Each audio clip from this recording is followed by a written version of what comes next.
A vingança do Salvador. Introdução. O texto denominado A Vingança do Salvador, Vindicta Salvatoris, é uma adição posterior ao corpo de textos conhecido como Ciclo de Pilatos, datado do ano 700 a 720 d.C. Mas há cópias do texto em outro manuscrito ainda mais antigo, datado de 202 d.C. Este foi um texto muito popular, haja vista a quantidade de cópias existentes. Apenas no Códice Isidore-Kyzik, que conta com cerca de 60 manuscritos, em cerca de um terço deles, o texto A Vingança do Salvador aparece logo após o Evangelho de Nicodemos. Agora, apesar de o nome dado ao texto ser denominado de A Vingança do Salvador, não se vê na verdade nenhum tipo de instrução, ordem, ou qualquer tipo de incitação do Salvador para a realização da tal vingança. Mas são algumas das autoridades do Império Romano, após serem curados de suas chagas, que em agradecimento e prontamente reconhecendo a Cristo como seu Senhor, que se propõem a perpetrar uma vingança em nome do Salvador. E mesmo que o Salvador não tenha dado essa instrução diretamente,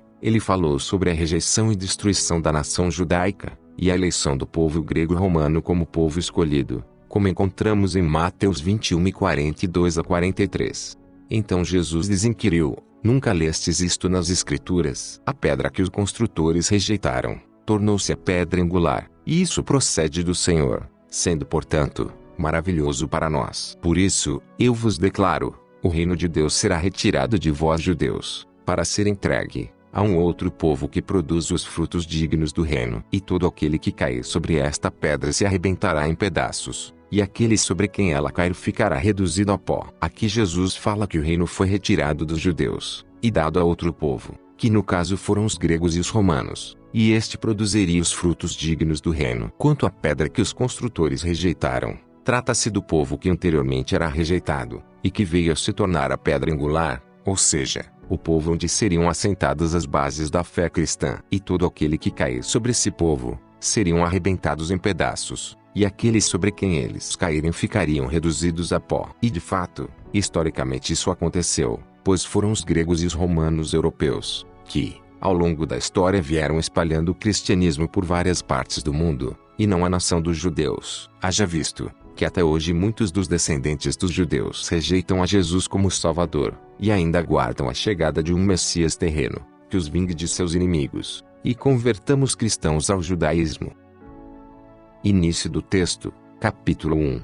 Nos dias do imperador Tibério César, sendo Herodes tetrarca, sob o domínio de Pôncio Pilatos, Cristo foi entregue pelos judeus para ser crucificado, e que depois foi declarado inocente por Tibério. Por aqueles dias, estava Tito de chefe de estado, sob as ordens de Tibério, na região de Aquitânia, em uma cidade da Líbia chamada Burgidala. Sabe-se que Tito tinha uma chaga na parte direita do nariz, originada, disse, por um câncer, que tomava seu rosto desfeito até o olho. Capítulo 2. Naquele tempo saiu da Judéia um homem chamado Natã, filho de Naum. Este era um ismaelita que ia de região em região e de mar em mar, por todos os confins da terra. Natã vinha como enviado da Judéia ao imperador Tibério, sendo portador de um tratado que haviam feito com a cidade de Roma. Note-se que Tibério estava doente, cheio de úlceras, febres malignas e tinha 9 tipos de lepra. Capítulo 3. Natã tinha a intenção de dirigir-se a Roma,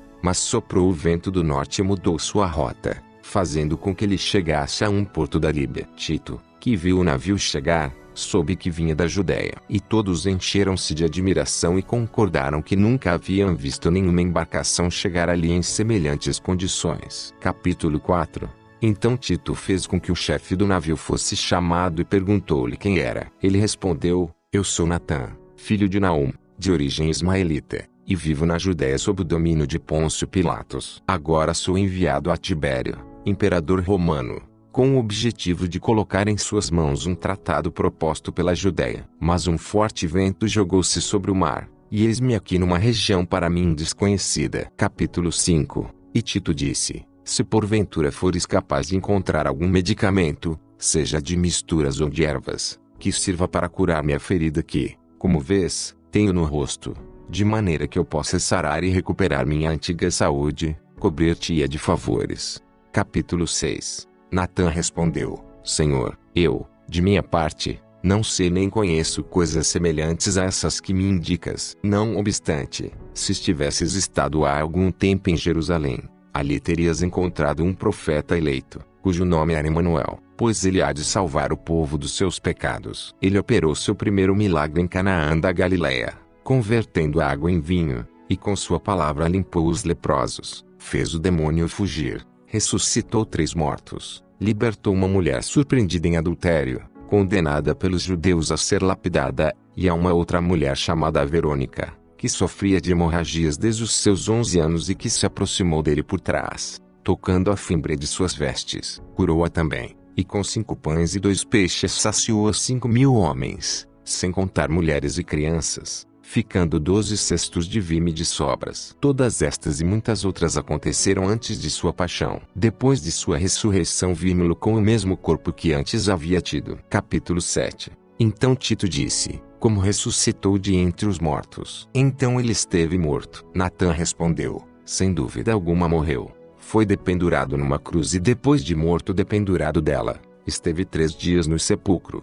Depois ressuscitou de entre os mortos e baixou aos infernos, onde libertou os patriarcas, profetas e a todo humano com descendência. Depois apareceu aos seus discípulos e partilhou a refeição com eles. E, finalmente, viram-no subir ao céu. De maneira que é verdade tudo quanto venho dizendo-lhes. Eu mesmo o vi com meus próprios olhos, bem como a casa inteira de Israel. Então Tito exclamou, ai de ti, imperador Tibério, cheio de úlceras e cercado de lepra, por haveres cometido um tal escândalo durante o teu reinado, por haveres promulgado algumas leis na Judéia, terra natal de nosso Senhor Jesus Cristo, as quais serviram para prender o rei e matar o governador dos povos, sem que o fizessem vir até nós para que limpasse de ti a lepra e a mim me curasse de minha doença. Porque se isto houvesse acontecido diante de meus olhos, com minhas próprias mãos teria dado a morte aos corpos daqueles judeus e os teria pendurado num pedaço de pau por terem acabado com o meu Senhor sem que meus olhos fossem dignos de ver o seu rosto.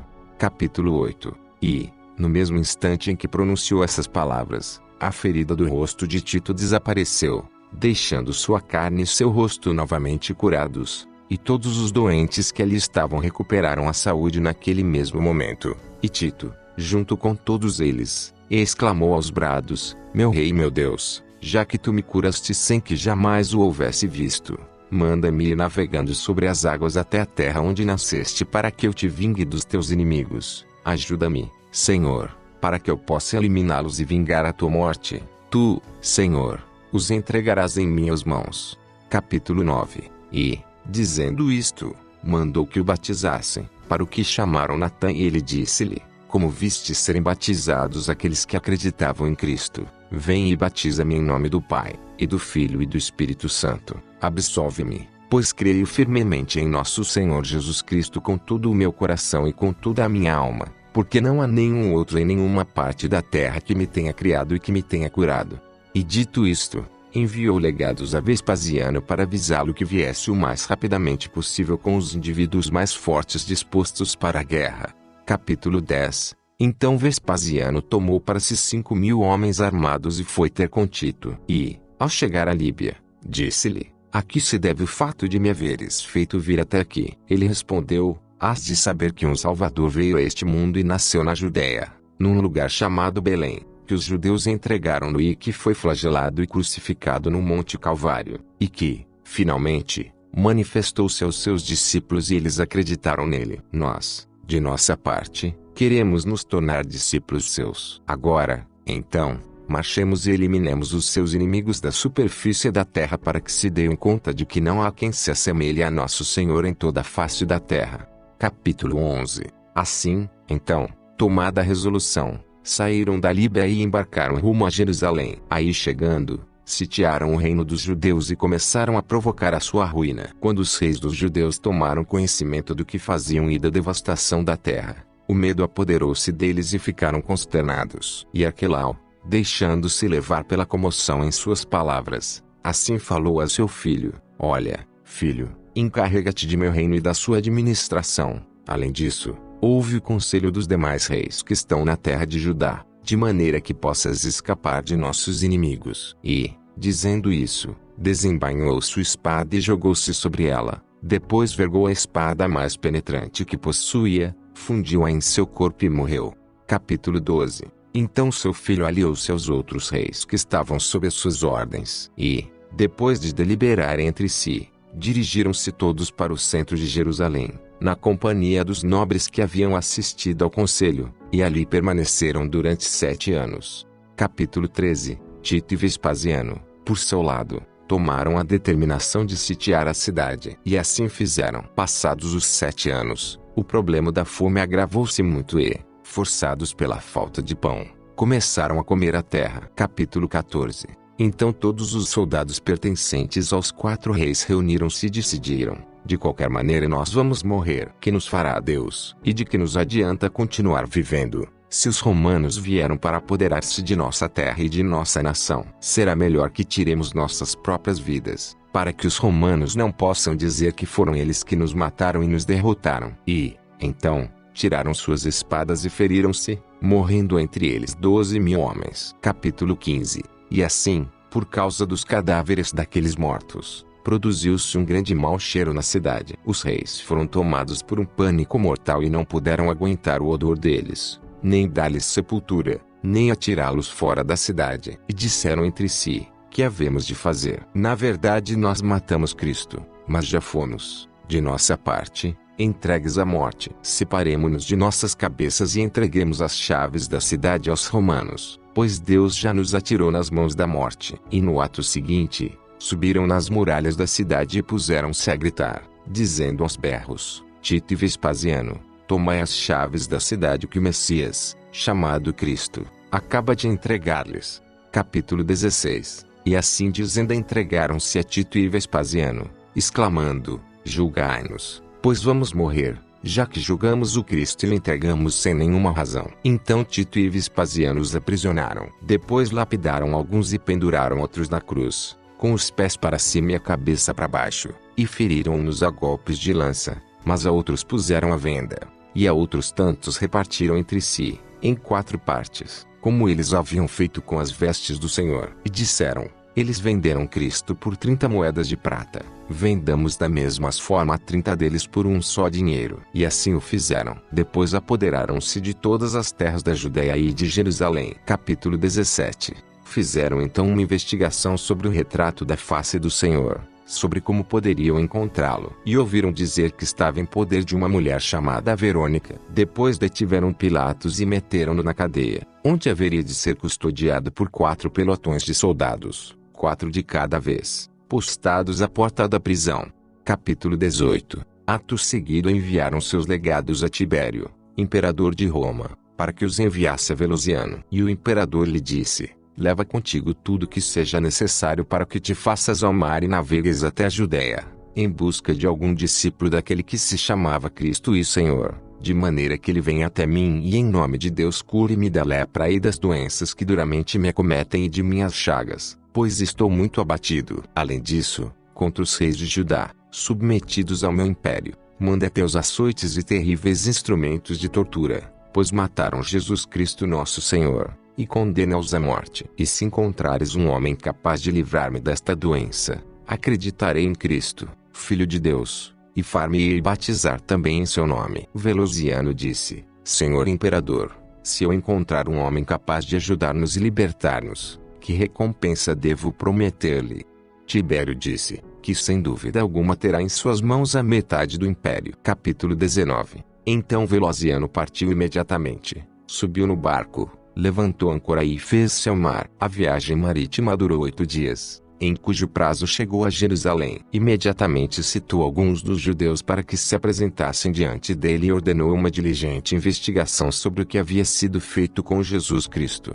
Capítulo 20. Então José de Arimateia e Nicodemos apresentaram-se simultaneamente. Este último disse: eu tive ocasião de vê-lo, e estou seguro de que ele é o Salvador do mundo. José, por sua vez, disse-lhe: eu mesmo baixei da cruz e coloquei-o num sepulcro novo, escavado na rocha, razão pela qual os judeus levaram-me preso sexta-feira à tarde. E no dia seguinte ao sábado, enquanto estava orando, a casa ficou suspensa pelos seus 4 ângulos e vi nosso Senhor Jesus Cristo como um relâmpago de luz, e consternado, caí por terra. E ouvi uma voz que me dizia: Olhai-me, pois eu sou Jesus, aquele cujo corpo tu sepultaste em teu próprio sepulcro. Eu lhe disse: mostra-me o sepulcro onde eu o coloquei. Então Jesus tomou-me pela mão com sua direita e levou-me ao lugar onde eu o havia sepultado. Capítulo 21. Veio também uma mulher chamada Verônica e disse-lhe: eu, de minha parte, toquei-lhe a fimbria das vestes no meio da multidão,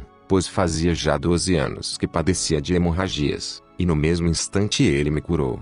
Capítulo 22. Então Velociano disse a Pilatos: e tu, ímpio cruel, por que mataste o Filho de Deus? Mas ele respondeu: acontece que o seu povo e seus sacerdotes Anás e Caifás o entregaram para ser julgado. E Velociano respondeu: ímpio e desalmado, és digno de uma pena cruel. E com isto mandou-o de volta à prisão. Capítulo 23. Finalmente, Velociano pôs-se a procurar a pintura da face do Senhor. Disseram-lhe todos os presentes: certa mulher chamada Verônica tem a imagem da face do Senhor em sua casa. Imediatamente ordenou que ela fosse levada diante dele e disse-lhe: tu tens em casa a imagem da face de Jesus. Mas ela disse que não tinha. Então Velociano ordenou que a torturassem até que ela mostrasse a face de Jesus. Finalmente, sem outro remédio, ela disse: eu a tenho, meu senhor, envolta em um pano limpo, e todos os dias rendo-lhe homenagem. Velociano disse: dize-me onde está. Ela então mostrou-lhe a face do Senhor. Velociano,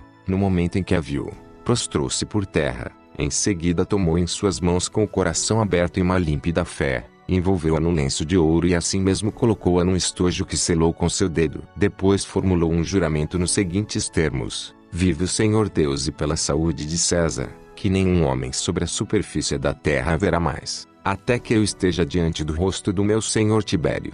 Capítulo 24. Depois de haver dito estas palavras, os nobres mais proeminentes de Jerusalém pegaram Pilatos para levá-lo até o porto. Velociano, por sua vez, pegou o lenço com a imagem da face do Senhor, reuniu todos os seus seguidores e todos os seus tributos, e no mesmo dia lançaram-se todos ao mar. Capítulo 25. Então Verônica deixou todos os seus bens por amor a Cristo e seguiu Velociano. Este disse-lhe: mulher, que queres, que buscas? Ela respondeu: eu busco a face de nosso Senhor Jesus Cristo, que me iluminou, não por meus méritos, senão por sua santa piedade. Devolve-me a face de meu Senhor Jesus Cristo, pois estou morrendo por este piedoso anseio. E se não me devolveres, não a perderei de vista até ver onde irás pô-la, e saiba que eu, miserável como ninguém, servi-lo-ei todos os dias da minha vida, pois estou persuadida de que meu Redentor em pessoa vive para sempre. Capítulo 26. Então Velociano mandou que Verônica fosse levada consigo até a embarcação e, levantando âncora, empreendeu a navegação em nome do Senhor, e todos fizeram-se ao mar. Mas Tito e Vespasiano subiram até a Judéia para vingar todas as nações daquela terra. E, passados os dias, Velociano chegou a Roma e deixou sua embarcação no rio chamado Tibre, entrando em seguida na cidade. Imediatamente enviou seu mensageiro a Tibério, para que lhe tomasse conhecimento de sua feliz chegada. Capítulo 27. Quando o imperador ouviu o mensageiro de Velociano, alegrou-se imensamente e ordenou que viesse ter a sua presença. Assim que chegou, falou-lhe: Velociano, como foi a viagem e o que encontraste na terra da Judéia sobre Cristo e seus discípulos? Aponta-me, rogo-te, aquele que irá curar-me de minha doença, de maneira em que fique limpo desta lepra que tenho em cima de meu corpo. E no mesmo momento eu entregarei-te a ele todo o meu império. Capítulo 28. E Velociano disse: meu senhor imperador, encontrei na Judéia teus servos Tito e Vespasiano, tementes a Deus, os quais viram-se limpos de todas as suas chagas e doenças. Averiguei também que Tito fez pendurar todos os reis e chefes da Judéia. Anás e Caifás foram lapidados, Arquelau matou-se com sua própria lança, e a Pilatos deixei-o preso em Damasco, encerrado na prisão, sob segura vigilância. Apesar de tudo, fiz investigações sobre Jesus, a quem os judeus barbaramente atacaram, armados de espadas e paus, e depois crucificaram. Ele havia vindo para libertar-nos e iluminar-nos, e eles o penduraram numa cruz. E José de Arimateia e Nicodemos levaram uma mistura de mirra e aloé, numa quantidade de umas 100 libras, para ungir o corpo de Cristo. Eles o baixaram da cruz e o colocaram no sepulcro novo. Mas ao terceiro dia com toda certeza ressuscitou de entre os mortos e deixou-se ver por seus discípulos com o mesmo corpo com o qual havia nascido. Finalmente, ao final de 40 dias, viram-no subir aos céus. Além disso, Jesus fez muitos outros milagres antes e depois da sua paixão. O primeiro foi transformar a água em vinho, depois ressuscitou os mortos, limpou os leprosos, deu visão aos cegos, curou os entrevados, exorcizou os demônios, deu audição aos surdos e fala aos mudos. A Lázaro, morto já havia 4 dias, ressuscitou do sepulcro. Verônica, que vinha sofrendo de hemorragias durante 12 anos, curou-se somente ao tocar-lhe as vestes. Capítulo 29. Então agradou ao Senhor nos céus que aquele Filho de Deus, enviado a este mundo como primogênito a ser morto na terra, enviasse um anjo seu, e enviou Tito e Vespasiano, aos quais conheci nesse mesmo lugar onde está o teu trono. E agradou ao Senhor onipotente que partissem para a Judéia e Jerusalém e que prendessem os teus súditos e os submetessem a um julgamento parecido com aquele ao qual submeteram Jesus quando o prenderam e o amarraram. Capítulo 30. E depois Vespasiano disse: que havemos de fazer com os remanescentes? Tito respondeu: eles dependuraram nosso Senhor em um madeiro verde e o feriram com uma lança. Penduremo-los da mesma forma, nós a eles, numa madeira seca, e perfuremos seus corpos com uma lança. E assim fizeram. Então Vespasiano disse: e que haveremos de fazer dos remanescentes? Tito respondeu: eles pegaram a túnica de nosso Senhor Jesus Cristo e dela fizeram 4 partes, peguemos nós também a eles e dividamo-los em 4 partes, uma para ti, outra para mim, outra para teus homens e uma última para meus servos. E assim fizeram. E Vespasiano disse: dos remanescentes, que haveremos de fazer? Tito respondeu: aqueles judeus venderam nosso Senhor por 30 moedas de prata. Vendamos, então, nós a 30 deles por uma só moeda. Depois prenderam Pilatos e o entregaram a mim. Meti-o numa prisão em Damasco para que fosse custodiado por 4 pelotões de soldados, 4 de cada vez. Capítulo 31.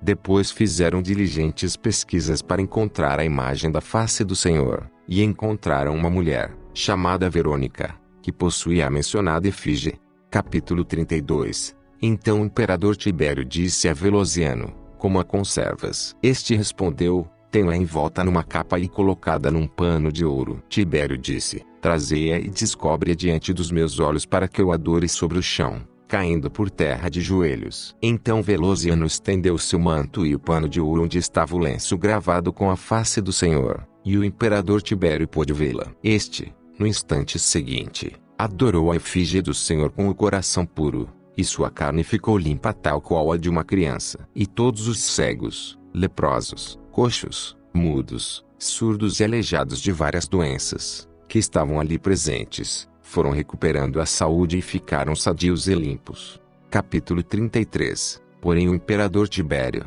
ajoelhado e com a cabeça baixa, considerando aquela frase: bem-aventurado o ventre que te gerou, os peitos que te amamentaram, gemeu e disse ao Senhor entre lágrimas: Deus do céu e da terra, não permitas que eu peque, mas sim confirma minha alma e meu corpo e coloca-os em teu reino, pois confio sempre no teu nome. Livra-me de todos os males assim como livraste os 3 meninos do forno de fogo ardente. Capítulo 34. Depois o imperador Tibério disse a Velociano: Velociano, viste algum daqueles homens que poderiam ter contemplado Cristo? Velociano respondeu: sim, eu vi. O imperador acrescentou: e perguntaste como batizavam os que acreditavam em Cristo? Então Velociano disse: aqui, meu senhor, temos um dos discípulos do próprio Cristo. Assim, então, mandou que chamassem Natã para que viesse à sua presença. E Natã veio e batizou-o em nome do Pai, e do Filho, e do Espírito Santo. Amém. Depois o imperador Tibério, restabelecido já de todas as doenças, subiu ao seu trono e disse: bendito sejas, Senhor onipotente e louvável, que me livraste do laço da morte e me limpaste de todas as minhas iniquidades. Pois cometi, ó Senhor, muitos pecados na tua presença e não sou digno de contemplar o teu rosto. Então o imperador Tibério foi completamente instruído sobre todos os artigos da fé. Capítulo 35. Que o mesmo Deus onipotente, que é Rei dos reis e Senhor dos que dominam, proteja-nos em sua fé, defenda-nos, livre-nos de todo mal e perigo e, finalmente, Digne-se levar-nos até a vida eterna uma vez terminada a vida temporal, e que seja bendito por todos os séculos dos séculos. Amém. Fim. Ficamos por aqui. Se inscrevam no canal, ative o sininho de notificações e procure sempre interagir com o canal, para que o YouTube possa lhe encaminhar o alerta de novos vídeos, assim que forem postados. Se você gostou deste audiolivro, deixe o seu like e comente sobre o conteúdo. Tornem-se como evangelistas desta era. Compartilhe os audiolivros do canal em suas redes sociais, blogs e sites. E ajude-nos na divulgação do conhecimento da verdade, que há muito tempo ficou oculto de todos nós. Também não deixe de nos acompanhar pelo Facebook, e se desejar uma interação maior, participe também do grupo no Telegram. O link está na descrição. Até a próxima.